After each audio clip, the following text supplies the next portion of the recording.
एक बात समझिए, इस पूरी दुनिया का रहस्य क्या है? बात हुई है इस पर। कई वक्ताओं ने इस पंक्ति को अपनी चर्चा में कहा कि पूरी सृष्टि उस शिव की इच्छा से निर्मित है, उस ईश्वर की इच्छा से निर्मित है। ध्यान दीजिएगा, आप भी निर्मित हैं उसी की इच्छा से। ये खुदा की खुदाई है, उसकी इच्छा से यहां सब कुछ निर्मित है, चल भी रहा है, टूट भी रहा है, फिर निर्माण हो रहा है। क्या वह इच्छा आपके पास है? मैं महोत्सव में नहीं बोल रहा, इसीलिए समझने की कोशिश करिए। वह इच्छा आपके पास भी है। क्या नहीं बनाए हम लोगों ने, बनाते चले जा रहे हैं। बीमारियों से लड़ने के साधन, रहने की व्यवस्था, आवागमन के नए नए उपाय, आवाम, क्या नहीं बनाए? किस चीज से बनाए? अगर सोचा नहीं होता, अगर संकल्प नहीं लिया होता, न टेबल बनता, न मकान बनता, न हवाई जहाज बनते, न पनडुब्बियां बनती। किसी ने सोचा, ज्ञान लिया, क्रिया की। यानी मूल बात है उसकी सोच, उसकी इच्छा। उसकी इच्छा, उस कहा जाता है कि शिव की इच्छा में तो बड़ा बल है, उसकी इच्छा ही शक्ति है। कहा जाता है शिव की इच्छा ही शक्ति है। शिव शक्तियों से जाने जाते हैं, उसी की इच्छा से वो जाने जाएंगे।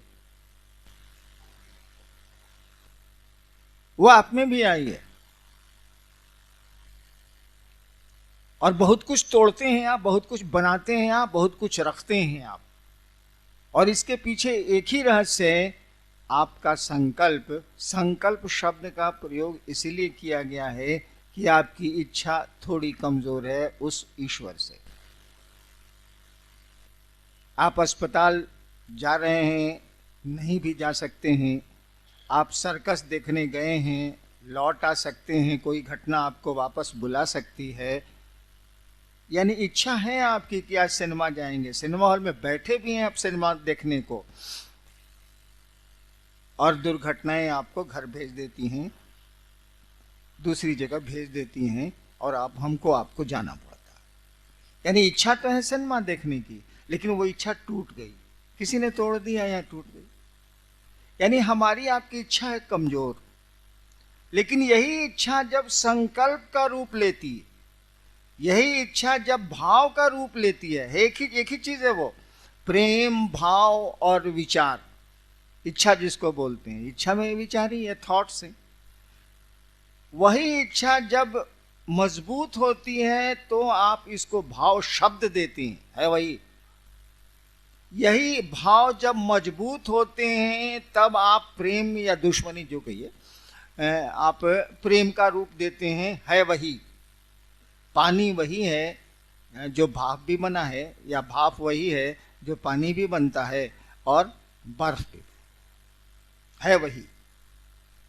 यानी उस सृष्टिकर्ता के पास जाने के साधन आपके पास हैं, क्योंकि उसने अपनी इच्छा से पूरे जगत का निर्माण किया है। आप अपनी इच्छा से शिव के पास जाएंगे। वो ऊर्जा आपको दी हुई है, वो अस्त्र आपके पास है, वो साधन आपको दिया हुआ है। आपकी इच्छा कमजोर है, इसीलिए कहा जाता है कि भाव होगा तो शिष्य बनेंगे आप, भाव होगा तो देवता लभ्य होंगे, भाव होगा तो देवताओं का दर्शन होगा। कुछ नहीं है, ये आपकी इच्छा है और कुछ नहीं है। इच्छा अभी होती है फिर टूट जाती, लेकिन इच्छा जब ठहर जाएगी तो उसके रूप बदलेंगे, उसके परिणाम भी बदलेंगे। रहेगी मटेरियल वही है, सामान वही है, H2 वही है, हाइड्रोजन 2 ऑक्सीजन 1, उतना ही है। पानी में, बर्फ में, भाप में, मटेरियल तो एक ही है। मटेरियल आप ही के पास, वो इच्छा का मटेरियल है। उसको आप मजबूत करते हैं तो भाव बनते हैं, और बोल देता है लोग भावेन लभते देवता भावेन देव दर्शन, भाव से देवता मिलते हैं, भाव से देवताओं का दर्शन होता है, बोल देता है। ये भाव कुछ नहीं है, आपकी इच्छा है, उस दिशा में इच्छा का मजबूत हो जाना भाव है और कुछ नहीं। शिव मेरे गुरु हैं, इस इच्छा का संकल्पित हो जाना, मजबूत हो जाना शिष्य भाव है और कुछ नहीं। अब आइए, शिवलिंग की पूजा करते हैं हम आप। यह प्रश्नकर्ता का प्रश्न गलत था कि मैं मना करता हूं, मैं कतई मना नहीं करता। मना तो जरूर करूंगा भाई साहब। मोटरसाइकिल रखे हैं आप, मुझको पता है कि चलाना नहीं आता है, चलाएंगे तो कहीं हड्डियां नहीं टूट जाएं, ये डर तो सताता है। शिवलिंग पर जल चढ़ाने से कौन मूर्ख रोकेगा आपको? कैसे चढ़ेगा जल? फिर आपको शिव की इच्छा में चलना होगा कि शिवलिंग जो बने हैं वो किसकी इच्छा से बने। समझाया गया ना, लोग बोल रहे थे ना कि शिवलिंग में माना जाता है कि ऊपरी भाग आकाश है और उसकी जो पीठिका है, नीचे का जो भाग है वो पृथ्वी है। ये आकाश और पृथ्वी किसने बनाए? किसी की इच्छा से बने हैं। ये शिवेच्छा, किसी की इच्छा से बने हैं ये, तो उसी की इच्छा से ना फिर वापस होंगे। तो मूल अस्त्र तो आप खो चुके हैं। शिव भाव आपके पास रहेगा तब ना शिवलिंग पर जल चढ़ाने की बात उठेगी। यही बात कुंडलनी साधना में भी है। शक्ति, कुंडलनी साधना कौन चाहिए? कुल मने शक्ति, कुंडलनी मने शक्ति जहां घेरा मारे हुए, बस उसका अर्थ यही। वो जो शक्ति है यानी शिव की जो इच्छा है वो पांचों तत्वों से गुजरते हुए क्षिति तत्व तक जब आई है, पृथ्वी तत्व तक जब आई है, तब साधक ने कहा कि इसी को जगा के चलते हैं। जैसे आप ऊपर से सीढ़ियों से चढ़ से नीचे उतरे हैं, किसी ने कहा ऐसे ही हम ऊपर जाएंगे, नीचे से ऊपर जाएंगे। किसी ने कहा दो हवाई जहाज स्टार्ट करते रहे, हेलीकॉप्टर स्टार्ट करते रहे, सीढ़ी लगाते रहे। तो उन्हीं रास्तों से चढ़ने का नाम है कुंडलनी साधना। ये कुंडलनी उतरी कैसे है भाई साहब? ये शक्ति आई कैसे है पृथ्वी तत्व में? शिव की इच्छा से आई। अपार शक्ति है, गजब की शक्ति है। कहा जाता है कि मिट्टी में जो ताकत है, क्षिति तत्व में जो ताकत है, करोड़ों बिजलियों की चमक है। एक बिजली की चमक तो जुल्म है। कोटि सौदामिनी भाषाम, करोड़ों बिजलियों की चमक है। सोचिए उसमें कितनी ऊर्जा है, कितनी ऊष्मा है।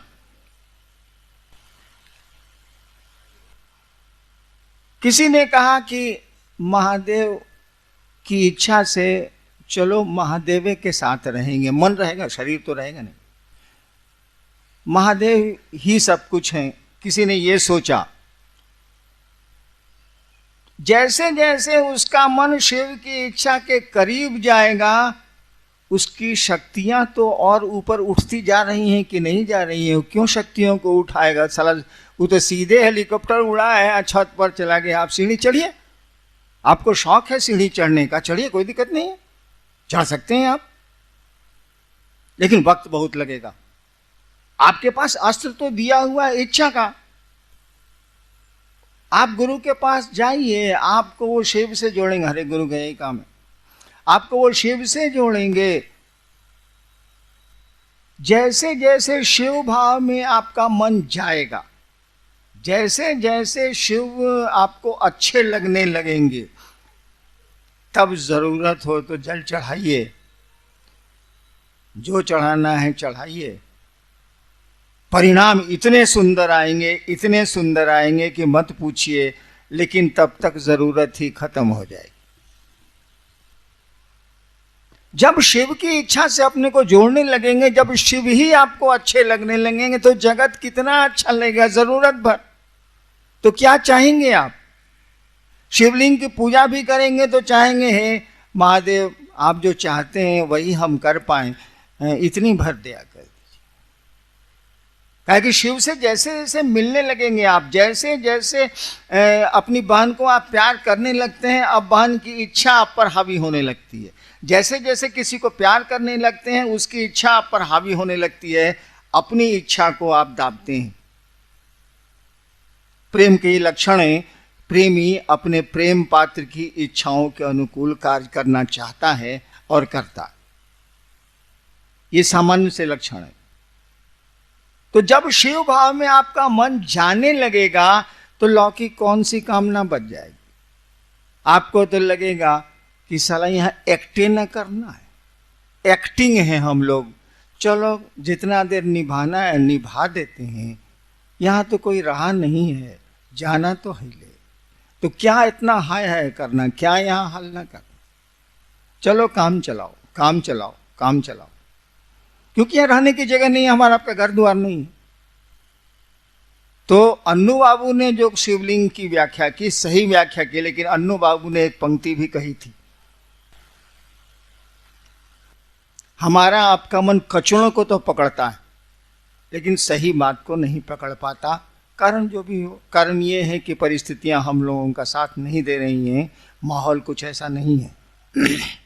अन्नू बाबू ने कहा था कि शिवलिंग पर जलार्पण तभी पूरी तरह फलदायी होंगे जब शिव भाव से आप चढ़ाएंगे। आप तो लौकिक भाव से चढ़ाते हैं, आप तो चढ़ाते हैं कि हमारा बेटा हो जाए, या हमको पुत्र मिल जाए, या हमारी नौकरी मिल जाए, या फलाना बीमारी से या कष्ट से हम निवृत्त हो जाएं। आपके तो लौकिक भाव है, वहां तो शिव भाव आवेगा कहां से। और जब तक शिव भाव नहीं आवेगा, गाड़ी चलाना जानते ही नहीं है भाई साहब, क्यों स्टीयरिंग पर बैठ रहे हैं, सीख लीजिए ना, तब स्टीयरिंग पर कोई भी कहेगा हाँ भाई साहब आप ही चलाइए, हम बैठते हैं। तो शिवलिंग की पूजा गलत नहीं है। अगर शिव भाव से शिवलिंग की पूजा की जाए, धरती का कोई असाध्य कार्य ऐसा नहीं है जो साध्य नहीं हो सकता है, जो हो नहीं सकता। लेकिन जब शिव भाव में मन चला जाएगा, जब बहन को मन मानने लगा है और वो लाल साड़ी पसंद करती है और आपको लाल साड़ी पसंद नहीं है, आप तो उसके लिए लाल साड़ी ही खरीदेंगे। तब तो आपकी अपनी इच्छाएं शमित होने लगेंगी, दबने लगेंगी, इच्छाएं घटने लगेंगी आपकी अपनी। और आप जिसको मानते हैं, जिसको प्यार करते हैं, उसके आकर्षण, उसकी बातें आपको प्रभावित करेंगी। ठीक वही बात है पूजा की दुनिया में भी। अन्नू बाबू ने कहा था कि शिव भाव हो तो शिवलिंग पर जल चढ़ाएं आप, ठीक है, कमोबेश तो मिल ही जाता है। कुछ भाव होता ही है शिव के प्रति, ज्यादा भाव होता है अपने काम के प्रति, तो कुछ ना कुछ तो मिल ही जाता है। लेकिन पूरा अगर चाहिए तो शिव भाव में जाना होगा, और शिव भाव में जैसे जाइएगा इच्छा ही खत्म हो जाती है, मारो ठीक है।